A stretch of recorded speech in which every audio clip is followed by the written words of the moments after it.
පොඩ්ඩක් කොහොම නවතින්නකෝ. ඉතින් මෙච්චර කාලයක් ඔයාගේ ජීවිතේට බාධා කරන යම් දෙයක් තිබ්බද? ඒ වගේම ඔයාගේ ආදර ජීවිතේට ව්‍යාපාරයට, ඒ වගේම ඔයාගේ පෞල් ජීවිතේට බාධා කරන යම් දෙයක් තිබ්බද? ඉතින් මේ අසිපත්තාසේගේ කාඩ් පතින් ඔයාලට පෙන්වා දෙන්නේ නොනවතිය හැකි ගමනක් ඔයාගේ තියෙනවා. ඉතින් නොනවත්වා යා හැකි හොඳ ගමනක ආරම්භයක් ඔයාලට පෙන්වන්න කරනවා. ඉතින් මට ඔයාලට කියන්න පුළුවන් ඔයාගේ සියල්ලයි වෙනස් වෙනවා නම් වෙනස් වෙන්නේ ඊටමත් යහපතට කියලා. ඒ වගේම ජයග්‍රහණ සහතිකයි ඔයාලට. ඒ වගේම මට කියන්න පුළුවන් මෙම කාඩපතේ වගේ සියලු බාධාවන් ඔයාලට තිබුණා නම් මේ පනකල් බාධාවක් සියලු බාධාවන් කපා හරිනවා කියලා මට කියන්න පුළුවන් ඉදිරියේදී.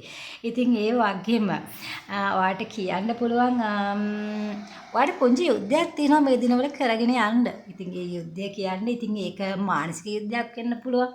ඔයා හදවතින් කරන යුද්ධයක් වෙන්න පුළුවන්. ඉතින් ඒක ඔයා හිතේ ධෛර්යය අරගෙන ඔයාගේ බුද්ධියේ ධෛර්යය පරිහරණය කරමින් ඔයා මේ පුංචි කාලේ ගෙවාගෙන යන්න. ඉතින් ඔයාට කරන්න තියෙන්නේ ඔයාගේ ධෛර්ය බුද්ධිය පරිහරණය කරගන්නමින් ඔයාගේ මේ කාල සීමාව ගෙවාගෙන යන්න. ඉතින් ඔයාට අනිවාර්යයෙන්ම කිසිදු බාධාවක් ඉදිරියට රැඳී සිටීමේ හැකියාවක් නැහැ. අනිවාර්යෙන් ඔයාගේ මොලේ පාවිච්චි කරලා ඔයා වැඩ කරනවා නම් ඉතින් ඒ නිසා මේ අමාරු කාල සීමාවේ කොහොම හරි මේ කාල සීමාව ගෙවා ගන්න අපහසුවේ ඒක පහුබහින්න එපා කියලා කියනවා.